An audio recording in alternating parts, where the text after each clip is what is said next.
January 23rd, Genesis 41, verse 8 to 42, verse 4. When morning came, he was troubled. So he summoned all the magicians of Egypt and all its wise men. Pharaoh told them his dreams, but no one could interpret them for him.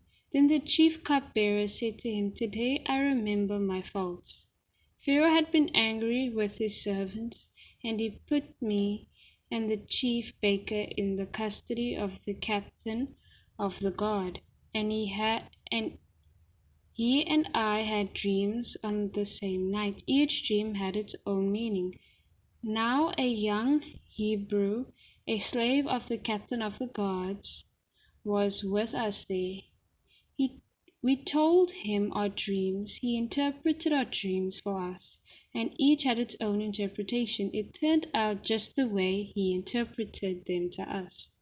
I was restored to my position, and the other man was hanged. Then Pharaoh sent for Joseph, and they quickly brought him from the dungeon. He shaved, changed his clothes, and went to Pharaoh.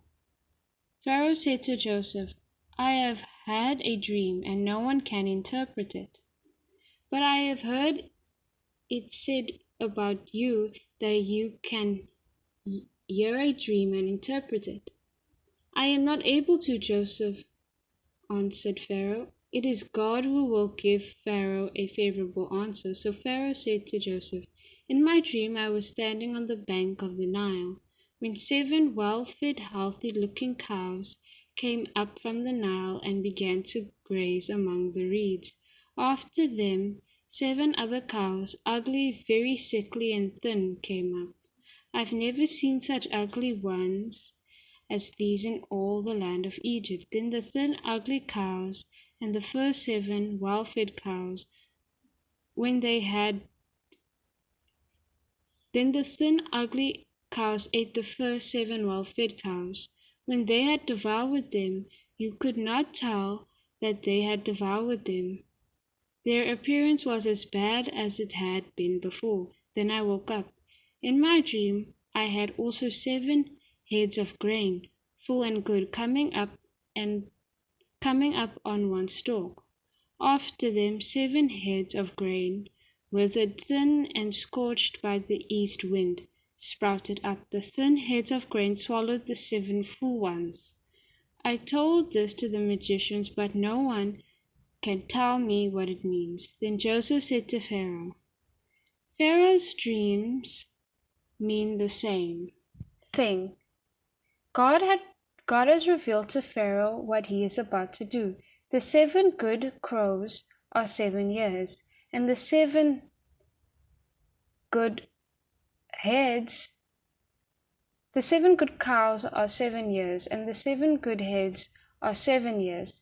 The dreams mean the same thing. The 7 thin, ugly cows that came up after them are 7 years, and the 7 worthless, scorched heads of grain are 7 years of famine." It is just as I told Pharaoh.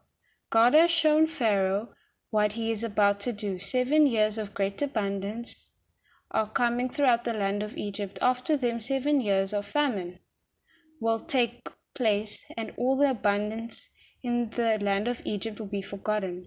The famine will devastate the land.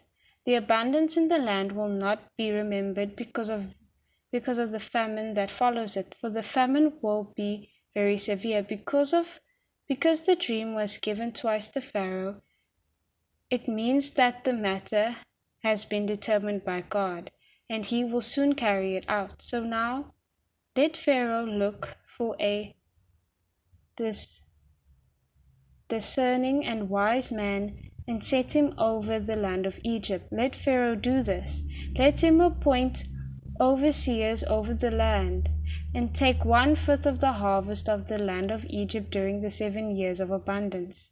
Let them gather all the excess food during these good years that are coming, store the grain under Pharaoh's authority as food in the cities, and preserve it. The food will be a reserve for the land during the 7 years of famine that will take place in the land of Egypt. Then the country will not be wiped out by the famine."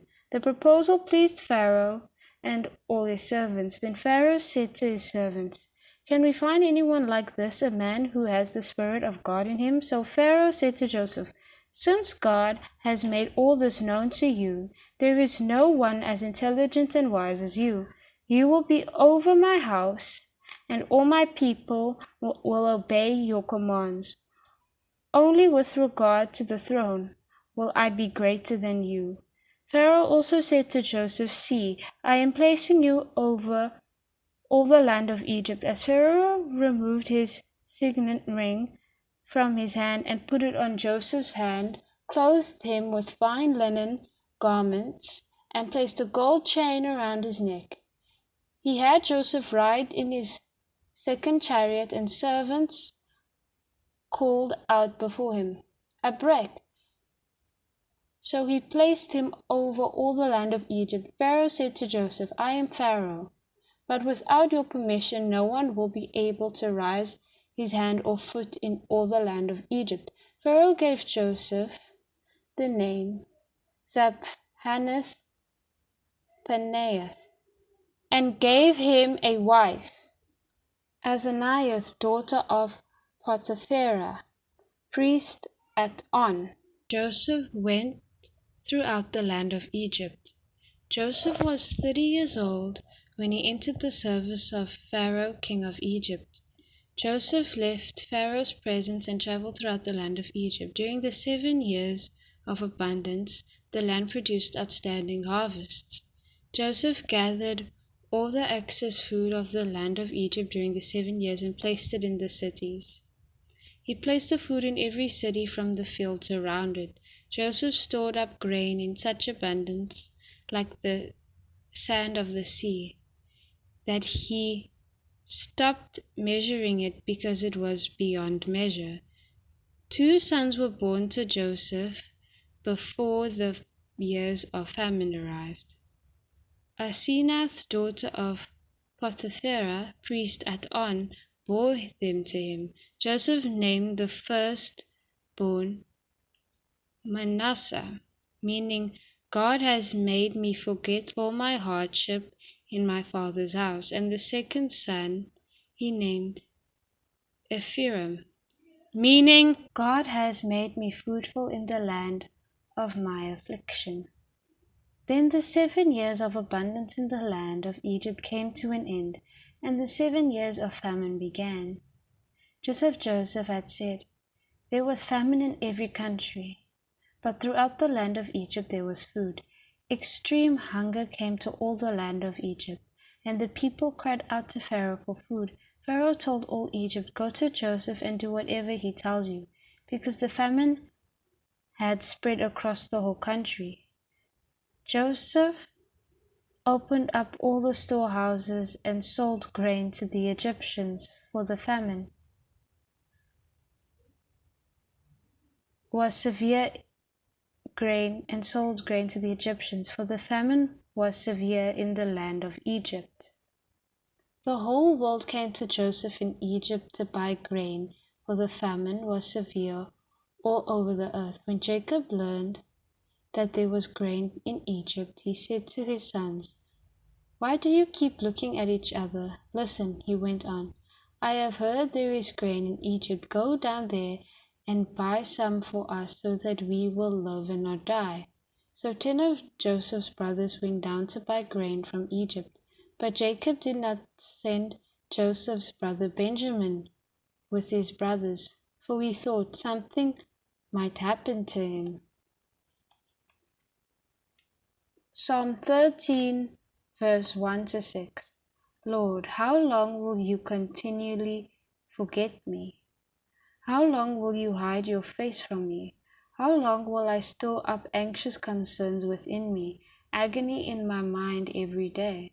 How long will my enemy dominate me? Consider me and answer, Lord my God. Restore brightness to my eyes, otherwise I will sleep in death. My enemy will say, "I have triumphed over him," and my foes will rejoice because I am defeated. But I have trusted in your faithful love. My heart will rejoice in your deliverance. I will sing to the Lord because he has treated me generously. Proverbs 3 verse 11 to 12. Do not despise the Lord's instruction, my son, and do not loathe his discipline. For the Lord disciplines the one he loves, just as a father the son he delights in. Matthew 14 verse 22 to 15 verse 9. Immediately he made the disciples get into the boat and go ahead of him to the other side, while he dismissed the crowds. After dismissing the crowds, he went up on the mountain by himself to pray. When evening came, he was there alone, but the boat was already over a mile from land, battered by the waves because the wind was against them. Around 3 in the morning he came toward them walking on the sea. When the disciples saw him walking on the sea, they were terrified. "It's a ghost," they said, and cried out in fear. Immediately Jesus spoke to them. "Have courage. It is I. Don't be afraid." "Lord, if it's you," Peter answered him, "command me to come to you on the water."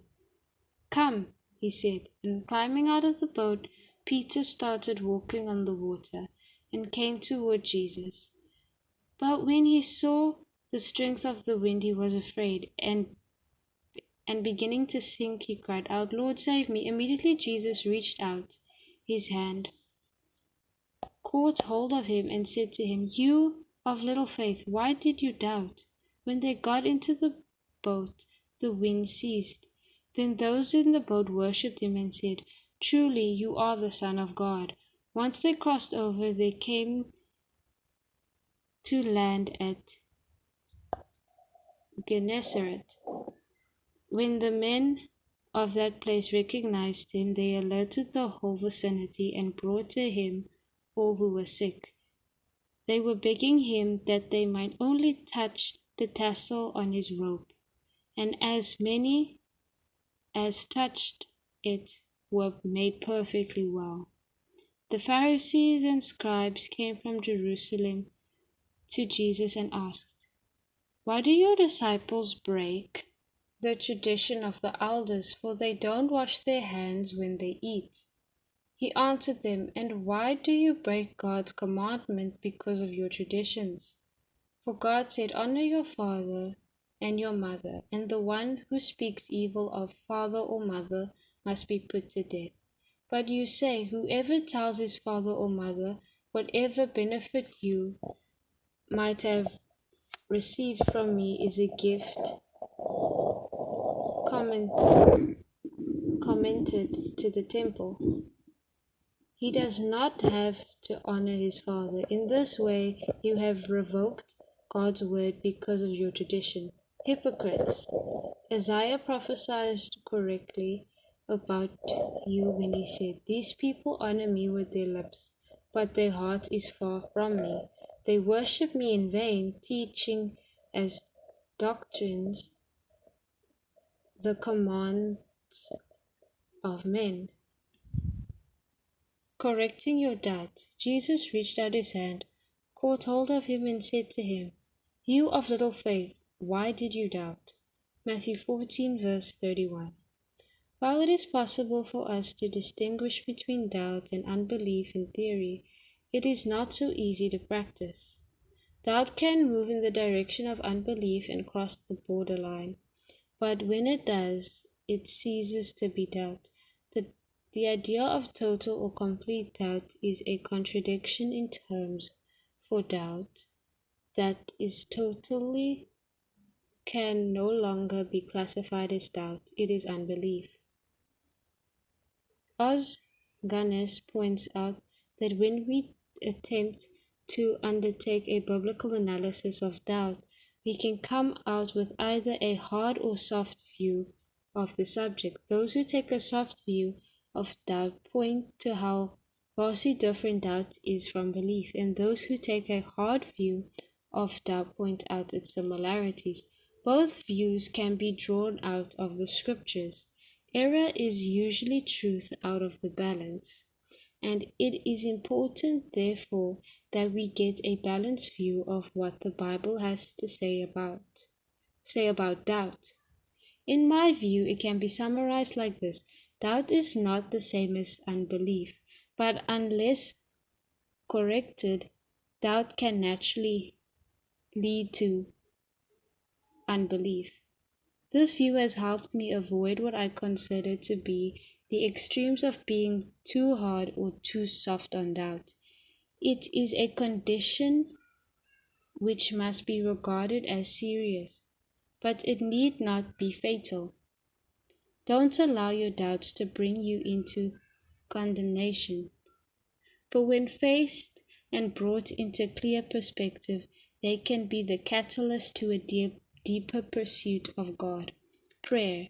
Father, when will I learn that in you all things serve, even doubt? Show me how to turn my doubts into stepping stones and use them to come into an even closer relationship with you. Amen.